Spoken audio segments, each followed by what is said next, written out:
იცით რა საერთო აქვს ჩემ უკანმშენებარე პროექტს აფხაზეთთან. ახლა მოგიყვებით. ამ შენობის სახელწოდებაა საკენი. მაღალმთიან აფხაზეთში მდებარე მდინარის სახელი და მას ეს ტყუილად არ ჰქვია. სწორედ ამ ადგილას წლების განმავლობაში იდგა სასტუმრო აფხაზეთი, რომელიც ზოგიერთს აუცილებლად გექნებათ ნანახი. ხოლო ზუსტად ამ აფხაზეთის პროექტის ანალოგი კი 1963 წელს პარალელურად აშენდა სოხუმში და მას ერქვა თბილისი. ანუ შეიძლება ითქვას, რომ პროექტმა საქართველოს ორი ქალაქი არქიტექტურულადაც გააერთიანა.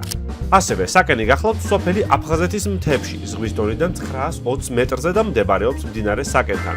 სწორედ აქ არის გადაღებული ქართული კინოკლასიკა გაზაფხული საკენში, რომელიც 1950 წელს გამოვიდა და მთავარ როლებს ინაწილებენ ლიანა ასათიანი, ნეილა აბაშიძე, ედიშერ მაღალაშვილი და გიორგი შავგულიძე. რაც შეეხება თბილისში მდგარ სასტუმრო აფხაზეთს, სამწუხაროდ 90-იანი წლების ნელბედობა მასზეც დრამატულად აისახა და ფუნქციასთან ერთად იერსახეც დაკარგა.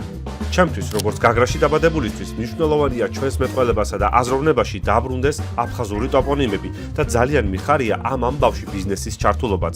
მაგალითად, სამშენებლო კომპანია ბიოგრაფი ლივინგი თბილისში აშენებს მრავალფუნქციურ საცხოვრებელ პროექტს სახელად საკენი, რომლის კონცეფციაც სწორედ რომ აფხაზეთთან კავშირის შენარჩუნებაა. საკენში აპარტამენტებს აფხაზეთის უნიკალური ადგილების სახელები ჰქვია და მჯერა, რომ ის რაც გვახსოვს, ჩვენთან ერთად ცოცხლობს.